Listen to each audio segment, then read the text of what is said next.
Hello, everyone.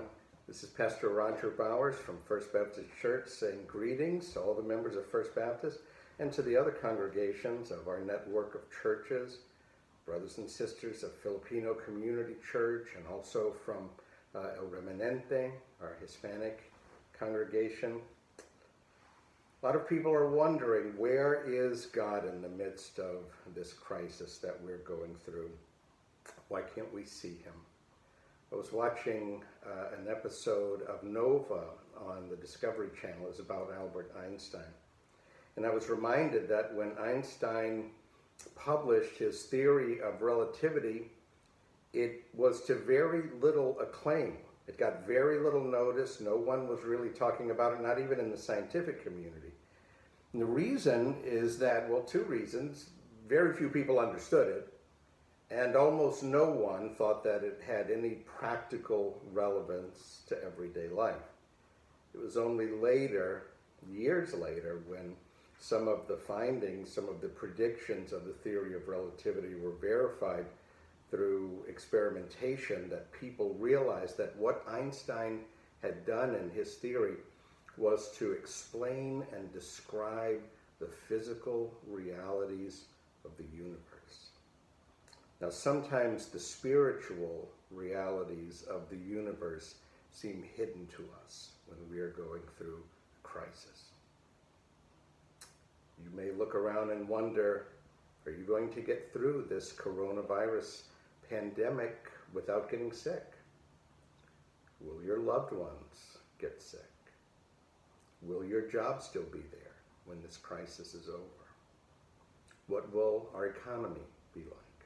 What will a nation be like when all of this is over? I've wondered about those same questions. But there are 7 verses that have been helping me get through this time. And I've been reminding myself of them each day. Sometimes it's the last thing I do at night as I'm going to sleep. I quote those verses to myself. Each one of these verses reveals a great spiritual truth. And I'm going to share them with you today. Number 1, don't let yourself be consumed by fear. And the verse is 2 Timothy chapter 1, verse 7. Here's the verse. God has not given us a spirit of fear, but of power and of love and of a sound mind. It's okay to be concerned. It's okay to be, to plan. It's okay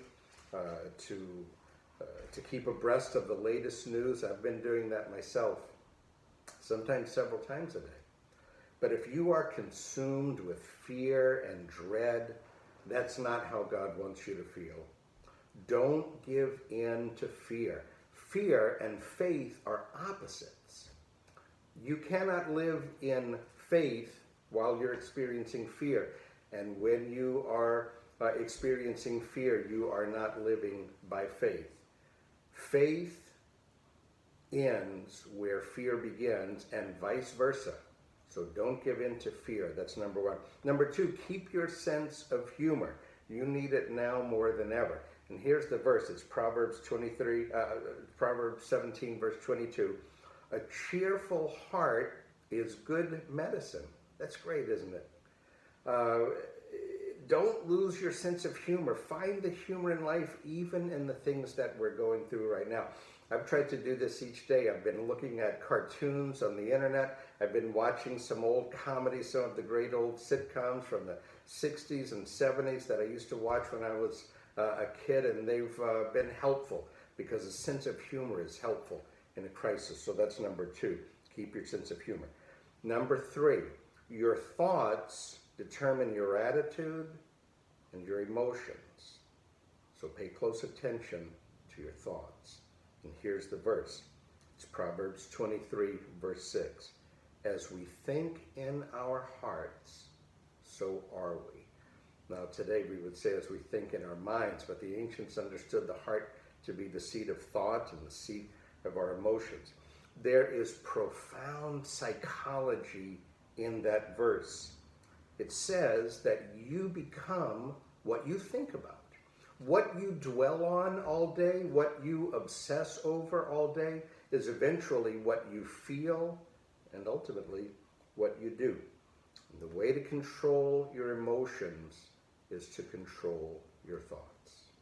Number 4, God is in control of the entire universe, even during this crisis. And here's the verse, Psalm 46, verse 10. Be still and know that I am God.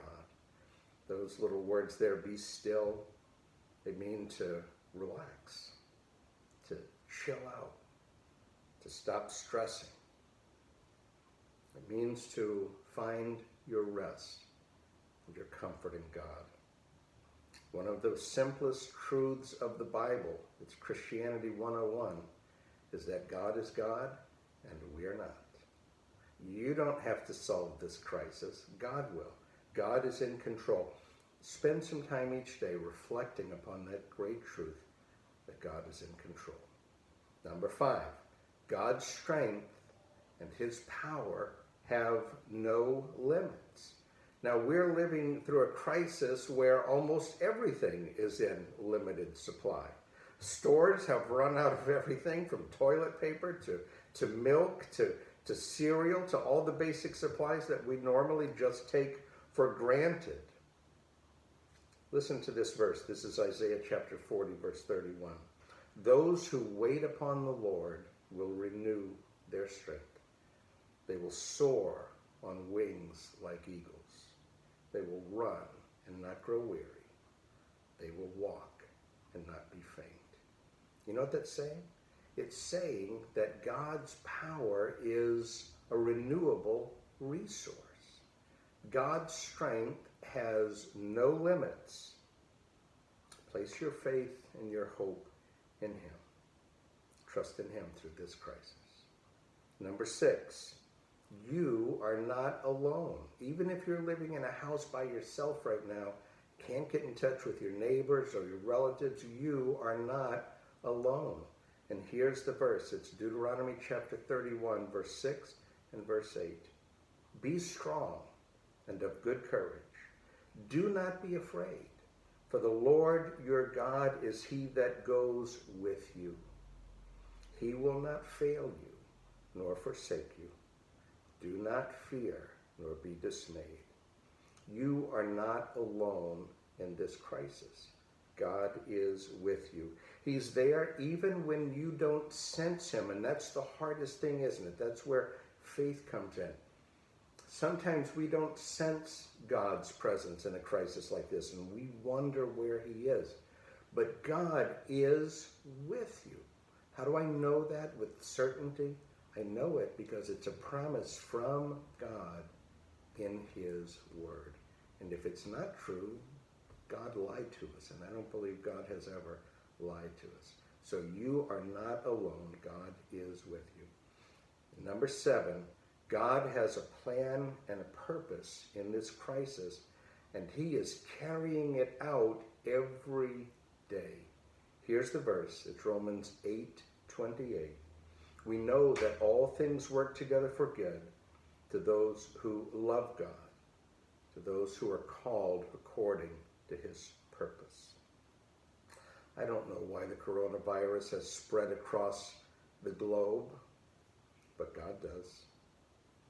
I don't know how all of this will end, but God does. God sees the beginning and the end at the same time. We see only the beginning. That's all we can see. We have no idea what's going to happen an hour from now, much less a week or a month or a year from now. But God sees the beginning and the end simultaneously.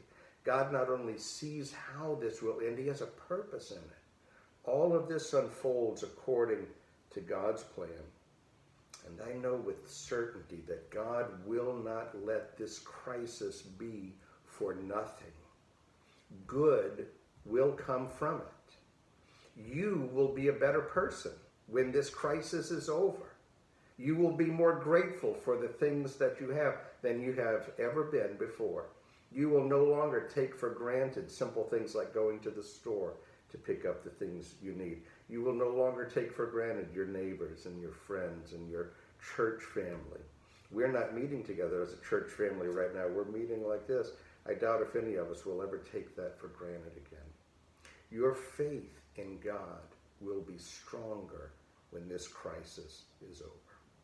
And so keep praying, keep hoping, keep trusting in God. And remember, here are the 7 truths from the 7 verses. Faith over fear. Fear ends where faith begins, and vice versa. Number 2, remember to keep your sense of humor. You need it now more than ever. Number 3, remember to keep your thoughts positive. If your thoughts are positive, your outlook and your attitude will be positive. Number 4, remember to remind yourself each day that God is in control. Number 5, remember that God's power has no limits. So put your faith and your hope in Him. Number 6, remember that you are not alone. God has promised, and underline that word promise. God has promised to be with you. And number 7, remember that God has a purpose in this pandemic, and He is carrying out according to His plan. I am praying for each of you each day. With God's help, we will get through this. Until next time, I am Pastor Roger Bowers saying, God bless you today and always.